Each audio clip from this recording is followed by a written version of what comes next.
Welcome back to Rethinking Politics. I'm Dan, I'm here with my friend Brad. We're here to discuss more politics.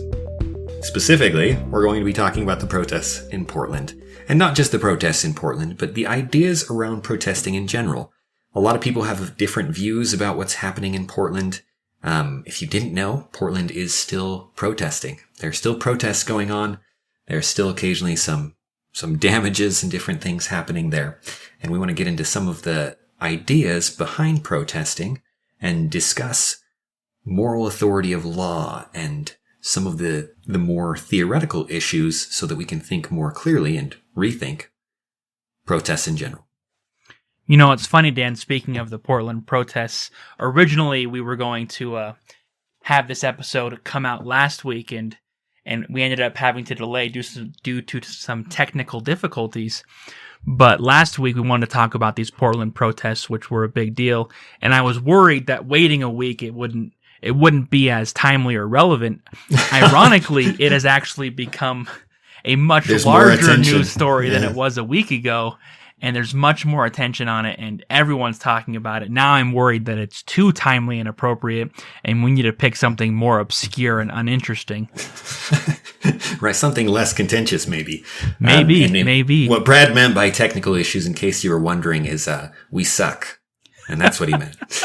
That's the short summary of our technical issues. It's a work in progress. We're learning a lot as we make these podcasts, and issues do come up. Anyways, and we're not going to discuss the fact that it was my end that screwed up. No, we'll not mention that. We'll just say, no, we wouldn't want to blame anybody. No blame game here.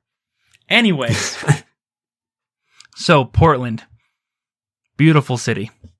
No, it actually is. I spent the first few years of my life in Portland, so I do appreciate the rainy weather, which no one seems to mention in these articles about Portland weather. They seem to be distracted by other things. Apparently it's just normal for them. Everyone there is from Portland, I guess, and they're just used to the fact that it's rainy and gray all the time. I love it too, though. I'm a fan. Amen. Anyways, these protests have been going on ever since all of this Black Lives Matter, George Floyd protesting started months ago, and really hasn't stopped this entire time. So kudos to Portland for their stamina, first of all, amongst anything else. But as these protests have evolved, and especially in this last week, they have become even more divisive. And I know you're all very surprised that any political issue would be divisive. But no, it truly has. And once again, you've got this situation where you've got the protesters on one hand and the groups of people who are like, yeah, protesting is fantastic. We got to be doing this in our city. And then there's the other group who are like, yeah, these protesters are violent and it's unlawful and it should be stopped. Right? And we've got these two sides to the issue. And so we want to look at it and see where the truth lies. See if we can find some truth beneath all of this back and forth. Yeah, get outside of the partisanship involved and talk just about some of the ideas, as Brad indicated. I thought it was funny that you said it's become even more divisive, if you can imagine politics being divisive. It's obviously a joke because politics is absurdly divisive. But I am actually surprised that it can become more divisive. Every time I feel like we've hit the peak and that it can't be any more polarized, that you can't be any more upset with another side. They just go and break that ceiling and keep on trucking or dig the hole deeper, whichever direction you want to describe it as.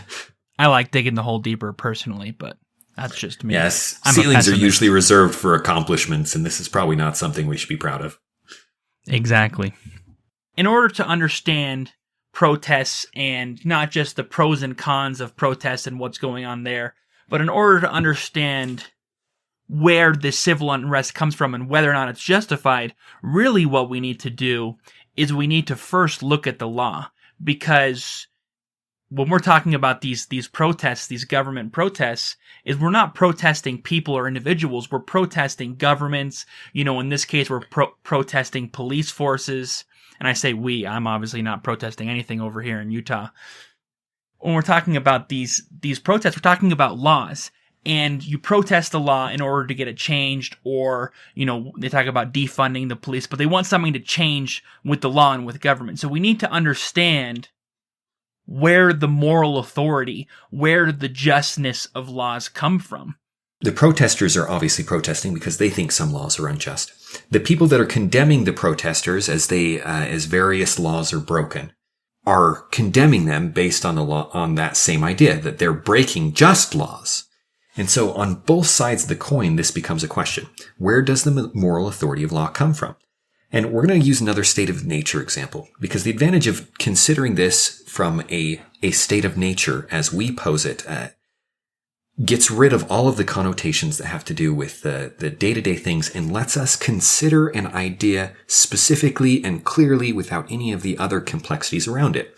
By the way, when we talk about state of nature, we're talking about our examples that we've used before. Me as a fisher, Dan as a berryman, Gary as our sheriff. Those are all examples of state of nature. I'm not sure if we've actually used that term before, but that's what we're talking about when we talk about a state of nature. Is going back, getting rid of all of the bells and whistles of society so that we can see the issues as they are. Sorry, continue, Dan. No, thank you for interrupting, because it's possible that you are listening to this episode and you have not listened to our others. I should have explained that. Yeah, so we're going to wipe away everything. You've got 4 people. There's no government. They're living out. They're living rural lives. They're farming, or they're fishing, or they're doing things, and they interact. So these 4 people are out there, and 3 of them get together and they decide that everything they paint is going to be blue. Does that law have moral authority because it was made by a majority? Does the fact, this is an issue that comes up in democracies all the time, right? We have democratic governments. They're designed so that with some filtering through Republican systems, yes, that is the word I'm looking for. Through republic systems. If you heard Republican and you thought Republican Party. Through the systems of republic that are kind of overlap and intermingled with democratic principles. Anyway, a complexity for another day. But if you look at a democracy, people talk about why democracy is better is because the majority is going to often be more moral per se than a single person. Yeah, but when we talk about a majority, we're talking about so the majority of the people choosing for everyone. In Dan's scenario, we're saying if those 3 people say we're going to only paint with the color blue, so if that 4th person wants to paint with the color red, then they're going to lock them up, and they're not going to allow them to paint with that color because the majority decided, those 3 individuals decided, we are only going to paint with the color blue. Right. And obviously painting with the color blue is random and arbitrary, right? I pick that because what we're wondering is, does the majority's decision make the law moral? Would that be just? Yeah. Would it be just to lock him up? If they decided that, would it be just to lock the 4th person up if he starts painting with other colors? That is obviously unjust. They've made an arbitrary rule that they're imposing on someone else, and the fact that 3 of them agree on it will not make that moral. To take a more extreme example, what if the 3 of them decided that they were going to kill the 4th guy and they were going to take all his stuff?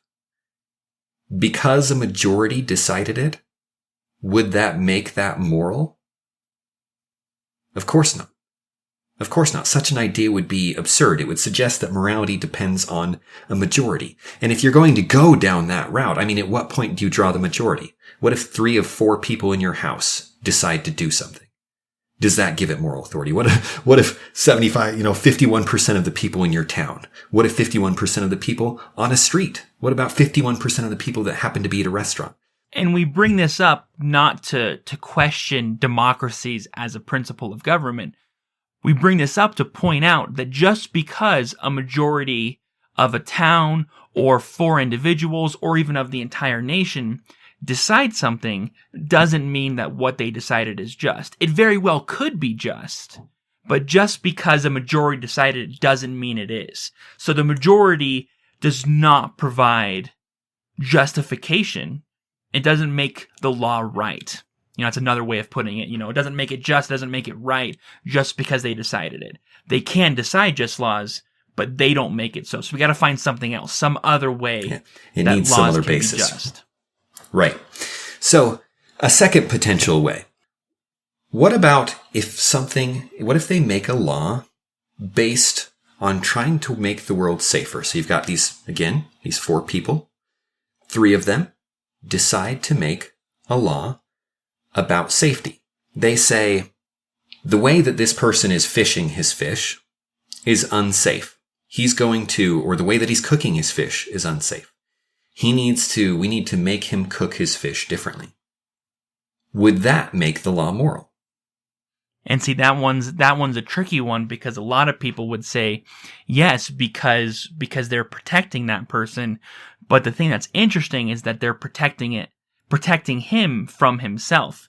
And at that point, as we talked about in episode 2, that as soon as you start protecting people from themselves, you end up finding yourself in a vicious circle that ends with you only hurting those you are trying to protect.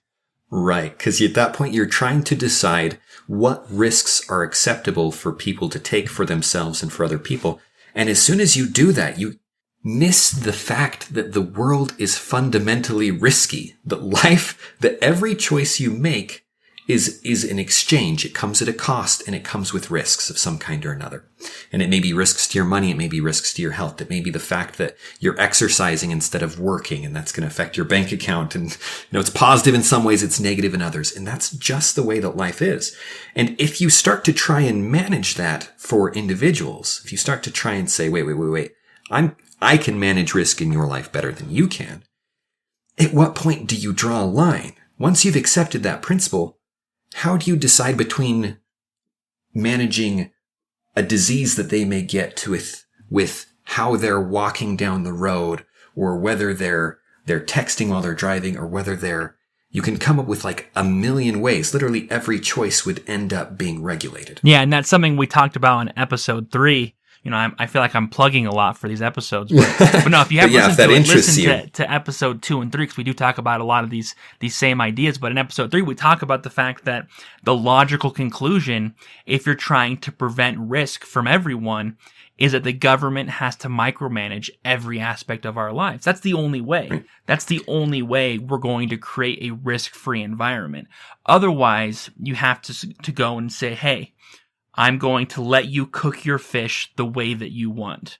And as soon as you start harming someone else, it might change. But if you're just harming yourself, then it's totally different. And if it's just a matter of risk, then it's something different as well. Right. And as Brad said, for more information, see our COVID-19 episode, because that is the conversation that shapes how we regulate how people are acting towards COVID-19. Mm-hmm. So the moral basis, again the moral authority of the law can't come from risk, because risk is ultimately an arbitrary assessment based on individual valuations. And you can't come up with an objective way to measure risk. There is no measurement for risk. You can't say this risk is 13% somehow risky. It'd be silly to even try. But even if you could somehow do that, which you can't, to then say, we're going to regulate everything above 13%, but everything below 12% you can make your own decisions on, becomes just arbitrary lines. Truly arbitrary. Right. The principle would carry you to the point where you're just regulating everything. And that's, in a lot of ways, that's how things trend in a lot of areas. So a third way. So we've discussed risk. We've discussed safety precautions in avoiding risk, and we've discussed a majority worldview. Both of those are bad places to look for moral authority. No, another way is if me as the expert, I'm the one who knows better than you, would tell you how to live your life because I've found something better. I found a better way for you to live. For example, I've found that, a keto diet is incredibly effective for losing weight. So from now on, if you want to lose weight, you have to lose weight using the keto diet. No other diets will be allowed. This one is the most effective. As an expert, I've studied it and looked at it, and from now on, the keto diet is the only diet if you'd like to lose weight. Yeah, this happens all the time where there's an expert opinion on something, And people assume that then that should be the only way that something happens. It's the most effective or it's the most efficient. Would that give a law moral authority if it's based on expert opinion? And obviously the answer is no. But the reason is important. The reason is important because free will is very important. If free will didn't matter, if free will wasn't a principle you believed in, then I would recommend that you find experts and those experts control everyone's lives. Because everyone has many choices that they make every day, and some of those choices are good, and some of those choices are bad, and most of those choices are somewhere in the middle. And the government's goal is not to optimize those choices, because at that point, what's the point of living? Now we no longer make our own choices, the government makes every choice, and now we're simply living in 1984. Now, assuming you want that, you have to consider one more thing, and that's the fallibility of the experts. Because here we've decided that people aren't intelligent enough to choose for themselves, but these handful of experts are so intelligent that not only can they choose for themselves, but they can choose for everyone else. And that becomes even more difficult. Then you accept that and you throw in another level, which is corruption. As soon as you give these individuals that much power, they're naturally, over time, even if not at first, going to start changing those decisions based off of personal incentives through corruption, through a bribe here and a bribe there. Yeah, and I would say there's even another, there are probably several more layers, but there's at least one more that should be mentioned, which is that what makes you think the legislature is fit to pick the proper expert? Because frankly, in any question that's actually important, you will find competing opinions and theories. And I mean any question at all, from how to do a serious surgery, what the proper conduct is, to effective weight loss, to effective diet, to effective weight loss, effective diet, effective taking care of what you eat in your body, effective. How many ways can I say the same thing? As if it's a separate example. Literally, once you get to the level of theory and you look into anything, you think you're an expert in something, go look into the competing theories and you will find that there is literally a competing theory for everything of importance. Everything that actually matters in your life, you're going to find competing theories for. And you're going to find that 10 years ago, they thought they had the answer and it was wrong. And I mean that across the board. People think that so much of science is solved, when really science still has so many questions. We're still explorers in the world. And experts really don't have the answers for almost anything. No, and I think that's why I brought up diet, because people are so passionate. Not everyone is, but a lot of people are very passionate about what they put into their bodies, what they choose to consume, whether it's for weight loss or for health reasons. Those are the two main reasons, but those are two very different reasons. But they're very passionate about it, and there are so many competing views. And so if the government decided to take that role for themselves and say, hey, we have figured it out, no matter what they decided, it's going to only align with part of what you believe, and everyone is really going to be deprived of choosing what they would want to do. It ignores the fact that people are different. Yeah, it truly does. People are unique. Laws are not. And where does that moral authority come from? Like, just because an idea, let's assume the best, that somehow the expert is right about it, exactly right. Perfectly right. The legislature realizes the two other people recognize that one of the four has the answer, and they try and impose it. Does that give it moral authority? Do you have the right, because you're right on something, to go in and make everybody else do it? Does that give you the moral authority to do that? Because if so, if you believed that, you would quickly lose all friends. No, truly, like if you figured out the perfect way to make pancakes, you would want to tell others how to make pancakes the same way, which would be fantastic. But let's say instead that you go into your neighbor's house as they're making pancakes, you physically stop them from making pancakes that way and say, no, I know what's best, and you're going to make pancakes this way and only this way. There is no justice in that. There is no rightness in that. no matter how right you may be in how you make those pancakes. Yeah, even if the world were such that there was a perfect way to make pancakes. And I think in so many cases, it's just so individual. Anyway, there's a number of things wrong with that, obviously, of why we think. Obviously, we have strong feelings on the validity of expert opinions. I've seen so many legislatures bow to experts because they think this is what the experts say and they know better than I do, when they don't realize that there's actually 4 or 5 competing theories on that subject and that they've heard one of them and that it's been presented as fact when it's one of many competing theories. And anyway, it's more complicated than that. And the fact that you have accurate factual knowledge does not give you moral authority to impose choices on other people. It just doesn't. You can't make the choices for other people.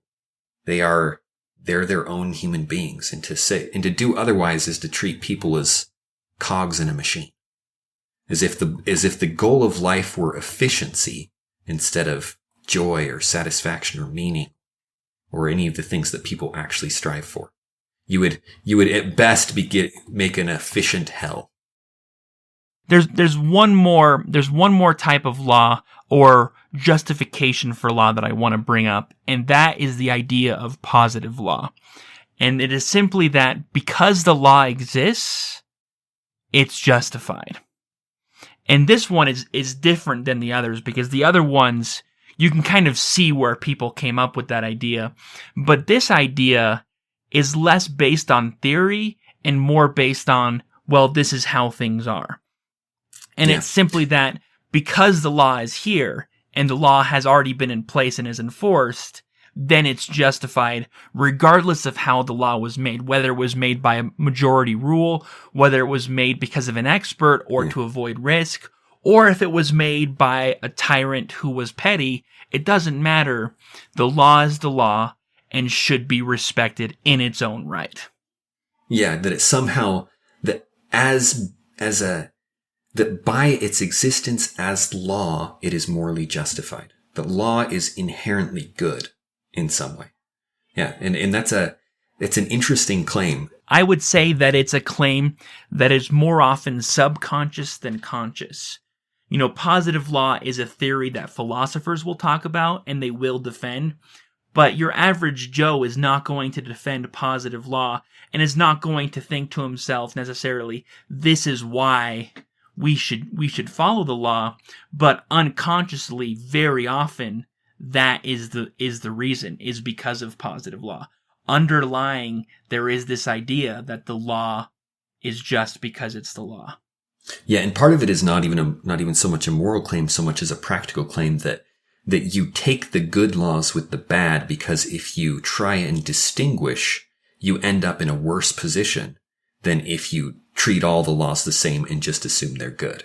There's kind of the idea that once you begin to undermine the concept of law itself and you say some laws are good and some laws are bad, you're going to affect the behavior of the people under legal systems in a negative way, and they're going to trend towards anarchy. They're going to start saying, wait, if some laws are good and some laws are bad, and I should act differently towards different types of laws, then the whole system's going to crumble. In some ways, they preach it as a kind of practical thing. Yeah. That you have to believe this, otherwise it screws up everything.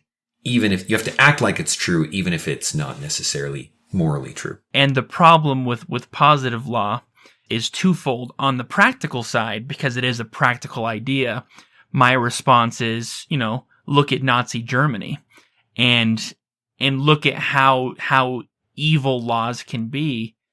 Just because they're laws, does that mean we should uphold them? Yeah, and it's a good point that if you decide to go along with the laws, no matter how bad they get, I think people often don't realize how bad they can get.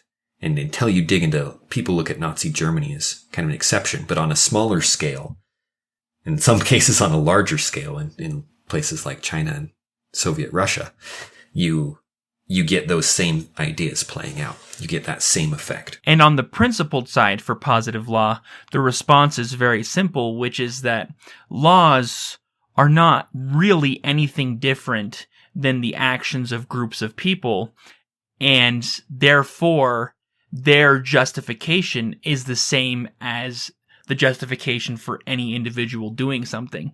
When we talked before about our Sheriff Gary, he was justified in doing what he did as our sheriff because it was the same things that we ourselves were justified to do on a daily basis. Which he doesn't actually somehow get extra moral authority or something. Yeah. Yeah, which actually segues into our last type of law that we want to talk about here. There are many more, but the last one we want to talk about here is laws that are based on justice. And when we talk about justice, we're talking about protecting the innocent from violence. We're talking about stopping people from committing acts of violence against each other. Yeah. So if you have these four people again, living there, farming, fishing, picking berries, whatever it may be, and one of them steals from another one, at that point, there is a moral justification. At that point, whether it's 3 people decide it, 2 people decide it, or one person decides it, or nobody recognizes it for what it is, there is a moral authority there to act against this person. And it would, especially if, this is true of any kind of violence, really. If they try and if one of them imprisons one of the others and starts, enslaving them or making them do things, or even just locks them up and takes their stuff or whatever it may be, at that point, you don't need a majority. You don't need to talk about safety precautions. You don't need some expert. The moral authority is clear, and it's almost instinctive that you can go and you can act against that person. You can go and imprison that person, and you would be justified. So unless the law is based on justice, whether it's based on protecting innocent people from violence, then the law has no moral authority, and it should not be supported. There should be a distinction between laws based on justice and laws that are not, and they should be treated differently. Absolutely. So what do we do if the laws are unjust? That's the next question, right? If we're going to distinguish, we're going to say some laws are just, some laws are unjust, and to support them all in spite of that injustice, which is the practical claim of positive law, it would be a mistake. Then how do we treat them? And for that, we're going to look to history, as we always do. We're going to pull up examples. We do love our history. The fantastic thing about history is, as we discuss all these issues, is, like we said before, everything has been done before in some form or another. And so whenever we pose these hypothetical questions like we love to do, we can draw on more than just hypotheticals and actually see things that have happened in the past. Now, the first one that I would like to talk about is one of my personal favorites, and that is the Salt March, or the Salt Satyagraha, that Gandhi and his followers did way back in 1930 to protest the laws that Britain had imposed on India. So what was going on, and this may be familiar to some of you who are familiar with American history, is there was a tax on salt, and more than that tax, though, there was also a monopoly on it. You were not allowed to go and make salt yourself if it hadn't been approved by the government. So what Gandhi and his people decided to do is they decided to march all the way to the sea, which involved a 24-day march, marching 10 miles a day. They eventually make it to the sea, and they actually begin the arduous process of making salt by hand, of distilling. I'm not sure if it'd be distilling. I'm not sure what the technical term is, but of getting the salt from the salt water, collecting it, cleaning it, and keeping it to use. And of course, you won't be surprised to find out that Gandhi was arrested partway through this process, and they were stopped from doing what they were doing. But it didn't matter. They had already attracted so much attention. Even every day that they marched towards the sea, there would be more followers who would join them. And as more followers joined them, more people noticed it. And soon you had the media who noticed it. And soon the whole nation was captivated by this story of just these individuals who were simply marching to the sea to make salt against the law. And so this is an interesting case, as we're talking about what do you do when a law is unjust? Well, Gandhi saw a law that was unjust, this salt tax / monopoly, and said, well, the solution is simple. We're simply not going to follow it. We're not going to destroy the companies that are making salt, through this monopoly. We're not going to pick up arms against the British government. We're just going to make salt and act as if the law doesn't exist. And until one day the law doesn't exist. And through this method, we'll get the law overturned by just ignoring the law for now. It makes sense. It makes sense, especially if you've got, obviously that kind of idea depends on your numbers. You want to have more people than they can throw in jail, more people than they can find it convenient to stop. They have to start to weigh, do I want to stop them from doing this? Or do I want to pay the cost? Do I really want to spend the resources to stop them? Or do we even have the resources to stop them? No, and that's an excellent point. A great way of putting it is that the current state of the government becomes very important in how effective Gandhi's techniques are. Because if the British government had simply gone and killed Gandhi, what would have happened then? He would have become a martyr that would have unified India even more as they pushed up against Britain. But let's say, because Britain was a colonizing force in India. Britain didn't have complete control over India. They only had partial control. And so all Gandhi had to do was to reduce that partial control. But if it had been, for example, we talked about, Nazi Germany, if Gandhi had been trying to do that in Nazi Germany, would he have been as effective? And there's a real argument to be made that it would not have had the same effect, that he would have been shot and people would have been too afraid to do anything and no one would have even noticed. And Right. Things would have gone on. But it doesn't change the fact that what he did do something given the current circumstances. Right. This is, as we get into the history, and I'm glad we mentioned this early. I should have mentioned it probably before we began these examples, is that we've talked about moral authority as a concept. As we get into actual historical examples and what we should actually do, you have not only the question of justice, you have the question of efficacy. And so we're going to be discussing both of them somewhat. Going to be? Right. And as we get into the history, that becomes more and more of a question is, does it work? Which brings me to another case of civil unrest or civil disobedience or protest, whatever you want to call it, is Tank Man. Sometimes he's called the unknown protester. And we still don't know who he is to this day, but he was a Chinese man who stood in front of these tanks that were leaving Tiananmen Square. And this was back in 1989 after the Tiananmen Square massacres. These were actually going on simultaneously. And so there was these protests that had been going on against the Chinese government. And those protests were literally, like we talked about being before with Nazi Germany, they were literally being killed, and thousands of them were killed.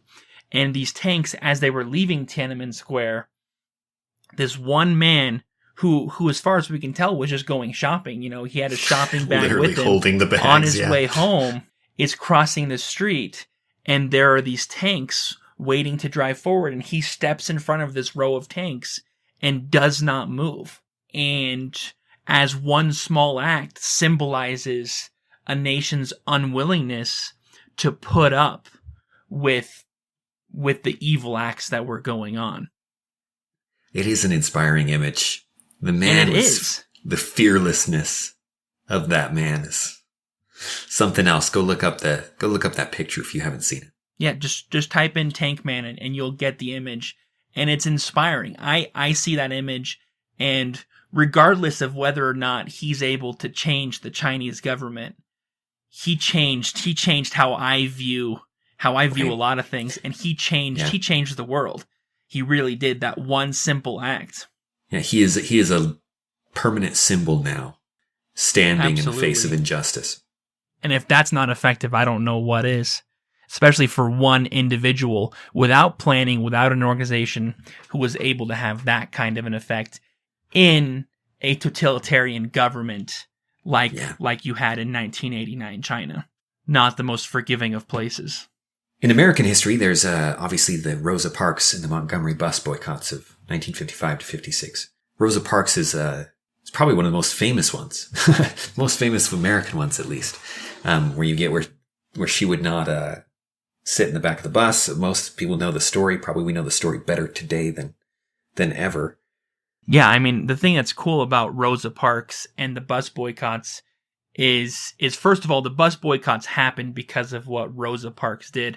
Rosa Parks refusing to sit in the back of the bus was the ultimate act of civil disobedience against an unjust law. You know, we talked about earlier, what do you do when a law is unjust? And once again, we have a case of where an individual says, I'm not going to stand for it anymore. I'm not going to follow that law because it is unjust, and I will accept the consequences. And more than that, after accepting the consequences, as the people rose together and said, if this is how the law is set up, then not only are we not going to follow the laws, but we're going to take it a step further, and we're going to take our money from you, because the bus system is paid for by fares. And so when you have all of these African Americans who rallied together and said, we're not going to ride the bus until the law changes, took away a huge economic incentive for the city to have segregated buses because they couldn't afford it anymore. And they were able to force the government's hand. And only a year or so after, they were actually able to get the laws changed and for the buses in Montgomery to no longer be segregated, which in terms of effectiveness, as Dan was saying earlier, is incredibly effective. You know, only a year and a half or so to change a law, and to change it mostly through the power of finances by cutting off the financial incentive, which is another interesting take, something that was a little bit different than what Gandhi did. Is they're saying, hey, you can only exist through the money that we give you. If we no longer give you that money by refusing to use your service, then what are you going to do about it? Yeah, so many of the protests, so much of effective nonviolent resistance is based on financial incentives and targeting the right monetary things. It's the cost. It's not the emotional statement usually that has the effect. It's the actual cost to the profits or to the resources of the organization you're opposing. It's just a fun fact related to the bus segregation. The other people who opposed bus segregation before it became the law was the bus companies themselves. Most of them were run by the cities, but they knew that when they did start to segregate the buses, it would offend the black customers and that they would get less service. It's another example of how the economic incentives work. The bus systems in a lot of cities pushed back strongly against segregation laws. If you thought segregation existed from the time of the Civil War, obviously that's, in case you didn't know that, that's wrong. Yeah, that's wrong. Segregation was something that was imposed later in reaction to other events. And they got less money once they moved to segregation because of that, because it offended the black customers. And so the businesses didn't want to move in that direction. So the last one I want to talk about before we move on to our next section is the Boston Tea Party. Go back with me, if you will, to 1773. It's December, of course. It seems like all the major political events in the United States had to happen in the coldest months. Apparently, we were having too much fun in the summer to do anything interesting. Apparently. That's when you're fighting and whatnot. You gotta relax. Exactly. So the problem is that there was the Tea Act, which was a taxation on tea, which was a part of another large series of acts and taxes that were put out by the British government to try and recoup some of their losses from the 7 Years' War. And they felt like that was justified because they had partially fought the war to defend British territory, including America, from France. So Britain felt justified in what they were doing, and you can see why they were doing what they were doing. It wasn't extremely unreasonable. And it's not like the Tea Act was prohibitive. It was just a small tax on tea. Many cities and many ports in the United States, when these ships came in with the tea after the Tea Act was in place, refused to let the ships unload their cargo. They said, it's not going to happen as long as the tax is there. We refuse, once again, as an act of civil disobedience. In Boston, the ships refused to leave. It was the British East India Trading Company, and they insisted that they be unloaded. Boston refused, and so it was stalemate, and it sat there for a while. Until the Sons of Liberty, led by Sam Adams, is a very famous group, a very extreme group. If you think the Tea Party now is extreme, you should meet some of these fellas. I mean, I'm trying to think of how they would not be considered terrorists today, but I can't think of a good reason. They would be considered terrorists today. Yeah. What the term we use, terrorists, today, the Sons of Liberty were terrorists. Right. Anyways. Of course, that's with the overbroad definition with of a broad terrorist that we use definition today. of terrorist. Yeah. So, and at the time, they were, like you said, they weren't just extreme by our standards. They were extreme by the standards of their day. there were many founding fathers who did not agree with their actions. In fact, George Washington later would write privately about how he did not approve of the Sons of Liberty and the Boston Tea Party in particular. Right, and the theorists, a lot of the theorists were against it. They were like, this is not good for, even if they disagreed with the tax, they would have thought it wasn't good for the cause, and it was an extreme reaction to a 3% tax on tea. Exactly. All these other opinions aside, Sons of Liberty didn't care. They said enough is enough.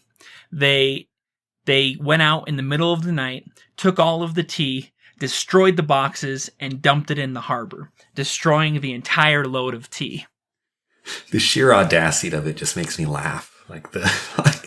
Absolutely. Like it's not enough for it to sit there unsold. Like we're gonna go on the boat and we're gonna pour it out in front of the people who work on the boat. Like we're gonna go and we're gonna dump it into the sea, make it very clear.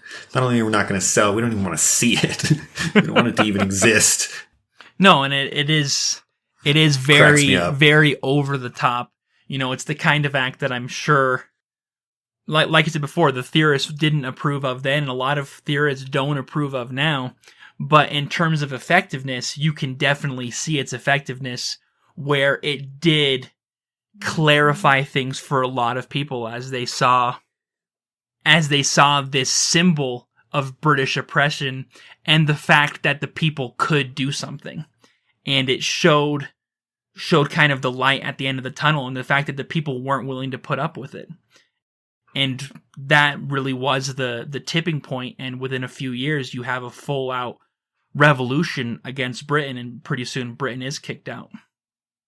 And I think it teaches an extremely valuable lesson there.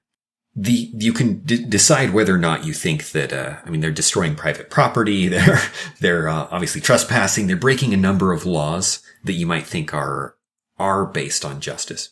But one of the brilliant things of this, and one of the things that I think is really worth noting about this moment, is that people thought it was extreme because a 3% tax on tea is not that much. But what about a 6% tax? What about a 9% tax? What about an 18? What about 36?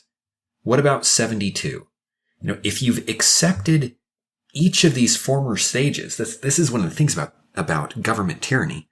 If government tyranny happened overnight, if suddenly the Nazis took over America, or some, extreme group took over America, people would push back.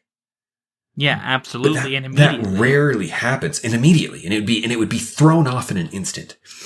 But what's terrifying and what's effective, if you're hoping to destroy things, if you happen to be evil, you happen to be trying to corrupt justice, what's really effective and should be more terrifying is the slow creep. Because a lot of laws that are not based on justice are mere inconveniences. And so we tolerate them so often. We go along to get along. We say, well, the majority made the rule, so we're going to just kind of get along with them and whatever. But as these things stack up, and as they grow slowly over time, and we get used to them at each step along the way, it becomes harder and harder to justify drawing a line. If you don't defend the clear lines, if you don't have clear principles that allow you to say here and no further, you don't end up drawing a line at all. You end up getting carried along one slow step at a time, maybe complaining as you go, maybe pointing at how things need to be changed and you wish someone would change them. But it's really hard to start a revolution. I mean, a lot of people are upset that they're forced to wear COVID masks. But is Is that going to be a straw that breaks a camel's back that starts some revolution? Of course not. It's a minor inconvenience. And we've accepted so many other things that even if you disagree strongly with it, it's just another little thing. And you could point to things from both parties, right? Where they feel like the government crosses the line and where they feel like something really unjust is happening, but it's not new. It's just slightly more extreme than it was before. There's the analogy, for some reason this analogy annoys me. I'm going to use it anyway. Of the frog or in boiling water. I don't even know if it's a frog. Frog is the proper animal, right? Yeah, it's frog. Where you turn up the temperature slightly, and if you turn it up slow enough, you can actually boil a living frog. And the idea is that the frog doesn't care as long as the changes are small enough and over a long enough time.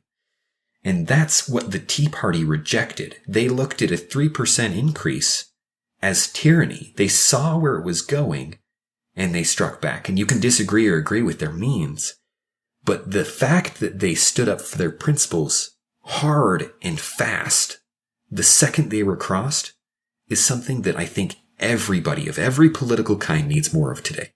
We need less of the complaining and less of the moving along and going along to get along, and much more of the, this is really unjust. Because if you respond to injustice with slightly complaining, what does that say about us? What does that say about us as a nation if we think that massive injustice is happening, like many people do of all parties, but it's not worth doing something about? But it's not worth doing something about? Something is wrong, and it's not worth doing something about because it's always slight changes. We've crossed so many clear lines in so many cases that the fire isn't there. The literal fire, we don't see the real danger. We don't feel the temperature rising. And that's what the Tea Party rejected. They were like, no, we're not just going to protest a slight change. We're going to protest the whole idea of it. The whole thing is wrong. It's not that 3% is better than 6%. Both would be unjust in this circumstance. None of it's acceptable. 1% would be unacceptable. And we're going to push back against the whole thing. And there's something admirable about that. There's something courageous. There's actually a quote by Henry David Thoreau, who wrote about civil disobedience. I believe he actually coined the term civil disobedience, and he wrote about it in the mid 1800s, and he has this quote that ties in perfectly with what you're saying. He says, "All men recognize the right of revolution. That is, the right to refuse allegiance to and to resist the government when its tyranny or its efficiency are great and unendurable. But almost all say that such is not the case now. But such was the case, they think, in the Revolution of 75. And that's right. And that's always the thing is that happened then, but it can't happen now. Yeah, what we're proposing is not really that novel, but the idea that Gandhi was justified. Tank Man was justified. Rosa Parks was justified. The Tea Party was justified. Whether you agree or disagree with the means used by these groups, they were justified. They were pushing back against something unjust. But can we see that so clearly in our day? Do we have the lines where we can make such clear judgments? That's what we're trying to get to today. That's what we're trying to talk about. And that's why we pointed out the idea that of laws based on justice carry real moral authority. And that moral authority demands action. It demands a response. It's a duty and it's an obligation. Which raises the question for me, why aren't there more acts of civil disobedience now? Why aren't we seeing those things all the time now with the many injustices there are? Oh, no, everything's fine. Everything's fine. The parties hate each other for no reason. No, and that's the thing, is you can talk to people and everyone will agree that there are not just serious issues, but serious injustices that are occurring. Right. There are unjust laws. And I think that it goes deeper than people not seeing those, but that there are real reasons why we aren't doing something about it. People are obviously ticked a lot. And part of it may be because they're being, because parties get votes by ticking people off, and that's the most effective way. But part of it is also because there actually is real injustice out there, and there are things that should be changed. I want to talk about a few of the reasons why we don't act. What are the reasons that stop us from doing something? So to understand that, we're going to talk a little bit about the Milgram Experiment. if you're familiar with that, that may strike you with some fear. Rightfully so. There are a number of experiments, psychological experiments, that should make you uncomfortable. The Milgram Experiment was one of them. The Milgram Experiment was a study. They took volunteers and they had mixed in with the volunteers actors at a ratio of 1-to-1. And what they told the volunteers was that they were actually testing the effect of pain on memory, and what they were actually testing was how far people were willing to go when an authority figure pushed them, and how they would behave in reaction to being pushed if they were told to do things that push their moral boundaries. So what they did is they would divide them into groups of 2 and send them to different rooms, so they were isolated. And in that group of 2, there was the actual volunteer and there was an actor who was in on it. Then they would have them draw straws to see which role they took, whether they would take the person administering the shocks, or whether they would be the person receiving the shocks. And this part was rigged. They would, the sticks were set so that the actor would always end up being the one receiving the shocks. And then the actor would go to this place and they would hook up electrodes to him so it looked like they were actually electrocuting him. And then the volunteer was taken to their place where they were going to turn a dial. And the dial showed a variety of things. You can actually look up and see exactly what the dial showed. But it varied from 0 volts, obviously, to going up to like 450. And at the high end, at 450, there was 3 X's underneath, which suggested that it could be lethal. At 300 volts, there was a sign underneath that said danger with an exclamation mark. And then at the very early on, there was 15 volts and it says slight next to it. And you can go look this up yourself. It's kind of trippy to see what it does. And so what they would do is the administrator would ask a question to the person who was hooked up to the actor hooked up to the electrodes. And he would say, what is the answer to this question? And then they would shock them when they get it wrong. And he would instruct the volunteer to administer a shock. As the experiment went on, the volts were increased. And the volts were increased. They would go all the way up to 450 volts if the volunteer was willing to go that far. So they would push them until the volunteer started to resist. And see how far they would go. Right. And when the volunteer started to resist, they would say things like, it's necessary to complete this study for you to do this. And they would get more and more forceful until they would say, you don't really have a choice. You have to finish this. And see if they would reach it to 450 volts. So each time they would shock them, the actor would react accordingly, right? So at low volts, the actor pretended like it was a slight shock and they would kind of jump, probably laugh a little bit or whatever. But as it got higher and higher, they would start to beg and plead for it to end. And they would start to say no more. And they would start to try and get out of it. And the person administering it would keep pushing on. Now, obviously, the actors were in no pain, and you probably couldn't make this study happen today. I was reading about how studies like this, they try and do studies like this, and it's too disturbing for the person who doesn't realize that this is a show, right? But it wouldn't work if the person realized this was a show. You couldn't actually test it. So they've tried to do other experiments that are not quite as disturbing, but it's hard to get them approved. Mm-hmm. So they would say, please continue. The experiment requires you to continue. It's absolutely essential that you continue. And finally, you have no other choice but to continue. And what's shocking is how many people went all the way. No, that is crazy. You should look up this. It that far. Right. You'd think that nobody would, right? Or that only somebody really sick would go all the way to shocking them to the point where they thought it might kill them, but do it anyway. But the actual results was that 65% of participants continued to the highest level. Oh my goodness, that's crazy. All the participants in the original study continued to 300 volts, to where it said danger, to where it was like after that line, it was going to be really dangerous. Now, Milgram did a lot of variations in this to kind of see why. 65% that should be strikingly high. That should scare you. Yeah, because part of what Milgram wanted, part of what he wanted to know was what would happen. People would talk about, like, were the Germans just evil that they would go along with Hitler's plans?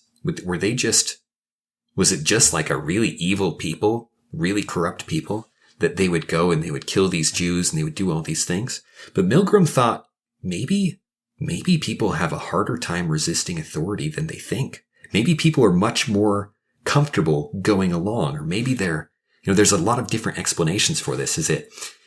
Are they willing to do it for the greater good, or is it that they are afraid of the confrontation with the authority figure? What exactly motivates them is something that many psychologists have written about ever since and are still trying to put a finer point on. Yeah, and luckily for us, we don't have to know exactly why they didn't. The important thing for our discussion is the fact that they did.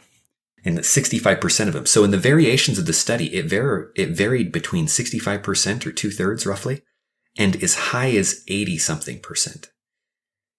Now, there were other forms of the study where they would put them in a group. And so there would be a group of people that were all being ordered to do something uncomfortable. And when they found that when they had more volunteers in the same room, when you weren't isolated, when you didn't have to be the one resisting alone, people were much more likely to resist. And that makes a lot of sense. Like in groups, sometimes it was as little as 10% in groups, because one person would push back. And when that person pushed back, everyone else would start pushing back too. And at that point, it would that group would fall apart more or less. And very few, if any. Yeah, it was almost like people had a legitimate way to push back. They felt able to finally. Right. When they didn't have the discomfort of being the ones who initiated it, they felt, as you said, it's like it enabled them to do it. They were willing to stand for what was right, but they weren't willing to they either lacked the courage, or maybe they just did, the psychological explanations are left for us to speculate about. But when they had someone else who would protest first, they were much more likely to stop. Another variation was they would have 3 people asking the questions, 3 people who were in on it asking the questions, and one of them would have a scripted moment where they would protest and walk out. And that made it much more likely that the volunteer would protest and walk out himself, that he would object and not continue. But if you're alone with an authority figure who's asking you to shock someone, who's begging you to stop, 65% continued, that's terrifying. We underestimate, I think, how much courage is required to resist things that we know are wrong, and to resist the appeals of authority and the idea that it's the law, we should just deal with it. Mm-hmm. Well, and it makes me think of these protests where, it's a lot harder for the first person to protest than it is for the 100th person or the 500th person or the 1,000th person to protest.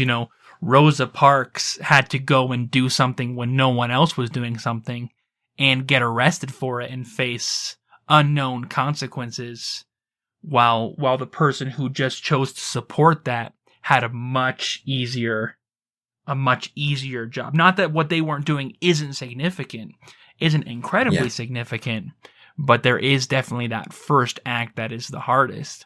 And you can see that with the Boston Tea Party. We can make so many analogies about how important that first act is, because it opens the door. It really does. It really does. And if you can be the first person in these cases, you should have some comfort that it's likely that others will follow, or it's at least possible. You don't have that. There's no guarantee. Gandhi, when he started the walk, didn't know if he would be walking alone. Rosa Parks didn't know if other people would come. That first person takes the risk, and I think we should all aspire to be that first person. We should all aspire to be Tank Man, though the thought is terrifying. Exactly. One of the interesting things about this conversation is that I think anger is helpful in this, that in some ways we're talking about the positive side of anger. When injustice happens, people should be angry. And that anger, there's a reason when real injustice has happened. Yeah, there is a reason. When you get angry, you should ask yourself, is something unjust happening? Because if something unjust is happening, that anger can empower you to confront that injustice when it needs confronting. Now, if turns out that there's no injustice and you're just being petty, or, someone's hurt your pride or your feelings or whatever it is, that's different. You should let that anger go. But there is a rightful place for righteous anger per se, for wrath, for the idea that you need that anger because it will instill a kind of courage in you for a time to confront injustices when necessary. And in a lot of ways, that's the opposite of what we see anger channeled into today. When we see the partisan anger, that's where instead of channeling your anger towards correcting an injustice, you channel your anger towards a group of people who you have labeled the enemy. It's in some ways, it's a distraction. It's precisely the tactic that Hitler used, right? He knew that anger needed an outlet. And if they could blame the Jews for everything, then there you have it. You need an enemy and to distract people and for people to channel their anger into. And I think it distracts from the real questions of what is just and what isn't. That is a powerful way of looking at it, and an interesting way of looking. Because you're right, because there are so many injustices going on, and we shouldn't be turning on each other, but instead turning on those injustices. And I like that Milgram experiment because it does highlight the fact that it is incredibly difficult to confront an authority and say, no, enough is enough. This is not right. And I think that makes it very difficult, which is, this was your answer to my question of why isn't there more civil disobedience, is because it is incredibly difficult to have that courage to do something. Now, I don't think that's the only reason that it doesn't happen. I think that ties in with another reason, and that other reason, and there are many reasons, but another big reason that I want to talk about is apathy. We are used to things as they are now. You talked about that frog. Yeah. Things aren't radically changing for the worse. Things have kind of been the same way they are now for a long time now. And it's hard to get the motivation to do something about it when you're so used to seeing things the way they are. And it's hard to get yourself to do something instead of waiting for someone else to see it. Henry David Thoreau has another good quote that I want to share. He says, "There are thousands who are in opinion opposed to slavery and to the war, who yet in effect do nothing to put an end to them, who, esteeming themselves children of Washington and Franklin, sit down with their hands in their pockets and say that they know not what to do, and do nothing. They hesitate and they regret, and sometimes they petition, but they do nothing in earnest and with effect. They will wait, well disposed, for others to remedy the evil, that they may no longer have it to regret. At most, they give only a cheap vote and a feeble countenance, and Godspeed to the right as it goes by them." And I know that I, for one, have definitely been guilty of this, where, especially that line where they will wait well disposed for others to remedy the evil, where you see other organizations and people and say, oh man, they really need to take care of this and fix this because it's so bad, but I can't do anything about it. These people definitely need to fix it. These politicians in Washington better get their crap together and get this fixed, but I can't do anything. And that is precisely the idea that leads us to be exactly where we are now. Right. Because as long as we all continue to do nothing, nothing will continue to happen. Yeah, I talk to people all the time who are not interested in politics, and often they're spending their time on things that are really important in life, things that bring them a lot of satisfaction and joy, and they kind of let the politics go on by itself. They don't worry about it. And I honestly think you can spend your time on politics in such a way that it is a waste of your time, that it brings you nothing but misery and nothing changes. And so when people reject that way, reject the idea of I'm going to listen to the news, I'm going to get ticked off, and I'm going to vote so hard it'll make your head spin. How does that accomplish anything? Right. Except for a life full of frustration. It doesn't make their life better. There are some people who I think's lives would be much better if they ignored politics. But there is so much injustice happening, and it needs to be addressed.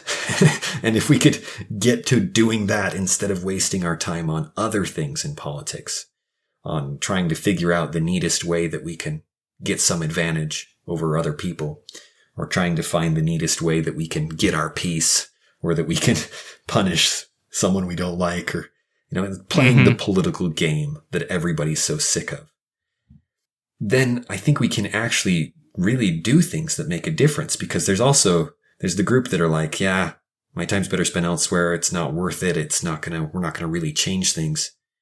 And then there's the group, like you said, there's somebody else's problem. But these things do affect everybody. And where you spend your time is going to depend. Where it's going to be most effective for you is going to vary from person to person.